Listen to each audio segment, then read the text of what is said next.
শুভ সন্ধ্যা। আজকে আমি দারুণ একটা ইন্টারেস্টিং জিনিস বানাবো। নিয়ে নিলাম একটা পাত্রের মধ্যে 2 কাপ মতো ময়দা, 2 কাপ নেব সুজি, আর নেব 1 কাপ আমি গুঁড়ো নারকেল, মানে শুকনো নারকেলকে আমি মিক্সিতে গুঁড়ো করে নিয়েছি, মানে উপরের কালো অংশটাকে বাদ দিয়ে। তারপরে নেব 1 কাপ চিনি, একটুখানি নুন দিলাম, 4 টেবিল চামচ মতো ঘি নেব।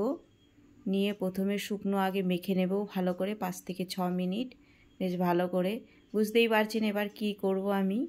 তারপরে অল্প অল্প জল দিয়ে ডো তৈরি করব না, মানে পুরো এটাকে সুজি আর ময়দাটাকে ভালো করে ভিজিয়ে নেব, আর হাত দিয়ে দেখব যে ডো আকারে হচ্ছে কি না। এই যে এইভাবে দেখে নিতে হবে। যখনই দেখব এবার ডো আকারে হচ্ছে, তার মানে হয়ে গেছে মাখাটা। তারপরে সেখান থেকে আমি এই অল্প অল্প ডো নিয়ে হাতে শেপ দিয়ে নেব। যাদের ছাঁচ আছে তারা ছাঁচে করে নেবেন, আর যাদের ছাঁচ নেই এভাবে আমার মতো এই হাতে একটু চেপে এইভাবে শেপ দিয়ে নিতে হবে।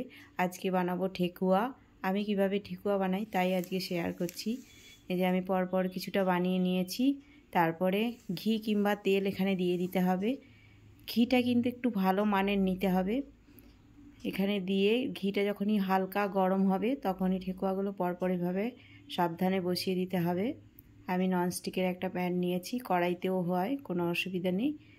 নিয়ে 2 মিনিট হওয়ার পরে একটু উল্টে দিতে হবে, এবং পুরোটাই কিন্তু মিডিয়াম ফ্লেমে করতে হবে, মানে ভাজতে হবে, ফ্লেমটাকে বাড়ানো যাবে না।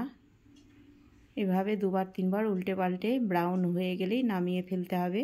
তারপরে পরের ব্যাচটা দেওয়ার সময় 2 মিনিট তেলটাকে ঠান্ডা করে নিতে হবে, তেল কিংবা ঘিটাকে করে তারপরে পরের ব্যাচটা দিতে হবে। আমি এভাবে সবগুলো করে নিয়েছি। দেখুন কতটা খাস্তা হয়েছে। বাড়িতে বানান, খান, এনজয় করুন। ধন্যবাদ।